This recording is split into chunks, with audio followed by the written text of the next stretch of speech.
Billy, we're here in Lafinka after a whirlwind week for you, but let's start with your Scotland debut against the Netherlands. How was that experience? It was amazing to come on. Got told to go and warm up, come on for the last 10 minutes or so, and I was just so proud. Family were so happy for me because I've achieved one of my dreams. And you hadn't even trained with the Scotland squad prior to playing that game. Were you expecting to come on, or was that a total surprise for you? As you said, I've never trained with the first team before my game, my debut, so the gaffer just says I'll be on the bench and then hopefully maybe get some minutes, and I was like, right, okay, so I was ready for whenever I got called upon, but no, it was a nice feeling to go and make my debut. How big an honour was that for you, something that you've been looking to achieve for a while? Yeah, massive. Since going to the performance schools, that's been the main aim, to try and get in the Scotland first team, and now that I've done it, I'm so proud. And you joined the team shortly after winning the Champions League. Tell us about that night.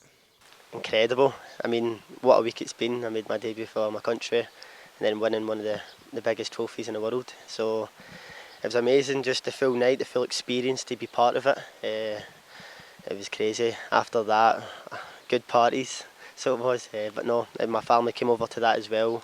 I got to get them on the pitch, my mum, dad and my little brother, so we got a nice photos with the trophy, and then celebrations were good. And how special was that, having your family out with you? Because they've been so influential in your career, haven't they?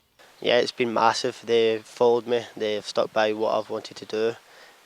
Total confidence to make me go and fulfil my dream, and to do that, for them to come and be part of it, and to be on the pitch with me was such a happy moment. And your dad played a bit of football in his day, and he's always said he's got more medals than you, but is he willing to admit defeat now? I don't know if he will say I'm the better player, because he says, "Oh, you didn't play in the final," so that's the next step. But he says, he was so proud of me when he was speaking to me. He was just saying never thought at 19 years old you'd win the Champions League and get a call up for your country. And then speaking to him on the phone after I made my debut, he was just like, "What a week it's been." He says, "You'll never forget this." Because your family seem to keep you grounded. How important is that, given everything that you're achieving at such a young age? Yeah, they keep me grounded. I mean, they don't treat me any different at all. Still go home when I get a chance. I'll still be doing the dishes and stuff and cleaning up, and my mum's on to me for putting clothes away or cleaning my room, something like that. So no, they keep me grounded, and it's the best way. You spoke about the celebrations. There was TikToks going around of you singing the Spice Girls. Take it you would have enjoyed that.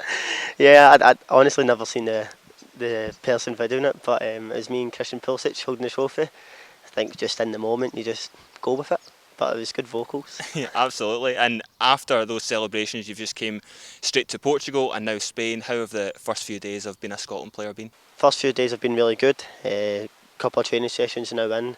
Now focusing in Luxembourg, and the boys have been really good. Welcomed me very well, and it's a good group.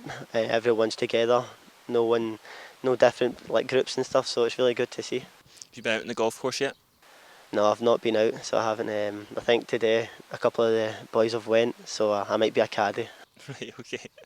And how did you find out that you were in the Euro squad? We saw the video online, but did you find out prior to that video? So I got a text message by an unknown number. I never had Frank's number, so I was like, and there was two other numbers, and it was Nathan Patterson, so I already had saved, and David Turnbull's, saying congratulations, you've been selected.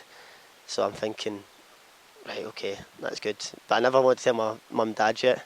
So I waited, I phoned my agent and says, look, I've had a text by an unknown number just to make sure, is this right?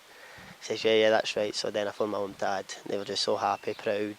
Phoned my little brother was at school, I think he took it in a class or something. So yeah, everyone was just so happy, family and friends congratulating me. And then when we were watching the Sky, I was in Ben Chilwell's, and he videoed it, so it was. Of course, you weren't even born the last time Scotland were at a major tournament. What are your memories of watching Scotland growing up? I've never seen them at a major tournament, so it's good to be part of it. I think my memories would be when we go away with the Scotland teams, we always got to go and watch the first team play. I remember watching them against Belgium, and then Israel. We've played them so many times. So it was just to go to watch the games, and when you watch them, that's where you want to be. You want to push and try and get in his team. You mentioned the youth squads there. One player that's been with you all the way through your journey is Nathan Patterson. How delighted are you to be joined by him? Yeah, it's good to see Nathan. I've not seen him since I've left Rangers and with the Scotland team. So for us to come together, we've been through the Rangers youths all together, Scotland as well, and now to be in the first team, it's amazing. And of course, when you embarked on the Scottish FA JD Performance School journey, the ultimate aim was to play for your country, and now you've done that. Just can you reflect on how influential that programme was for your development? The programme's been massive for me. I've always say it. The coaches like James Grady, Andy Goldie, Brian McLaughlin, they all I've seen me develop through the ages. And at the performance school, I think you get a better chance as well because you work with the coaches that are the Scotland coaches. And for me to make my debut, I said thanks to them as well. I sent them a text. So that must have been nice to share that moment with them. I take it they were in touch right away, saying Yeah, congratulations. they were in touch straight away, saying congratulations, you've worked so hard and stuff. And I just said my thank yous back. They've played a massive part for me to get here as well. Was there any bits of advice that they gave you at a young age that sort of stuck with you now?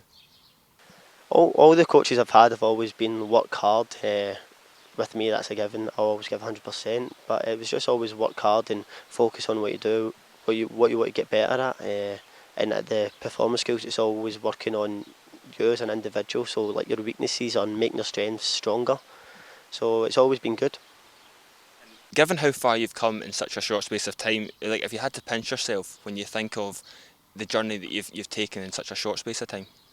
Yeah, it's been crazy. The time I went to Chelsea 3 years ago now, to now be part of the first team set up and with Chelsea first team, everything's kind of went up, and then with my injury it was different, but it's been amazing so far and I'm enjoying it. And your brother, of course, he's going on the same journey as you are on the performance schools. What's your sort of hopes for him? He seems to be a bit of a player for Kilmarnock. Yeah, my little brother Harvey, he plays football for Kilmarnock. He's at the performance school at Grange as well. He's doing well. He plays midfield also. A little bit smaller than me. He'll probably be taller than me probably. It's easy. But no, he's a good player. I always speak to Harvey. I always keep in contact with his games and how did you do. So no, we're really close and he wants to do the exact same thing and wants to play football at the highest level and represent his country. And he would have enjoyed being on the pitch with you with that Champions League trophy. Yeah, it was amazing. The best picture I think I got that night was me and my little brother holding the trophy. So we'll need to get that framed and up in the wall in the house.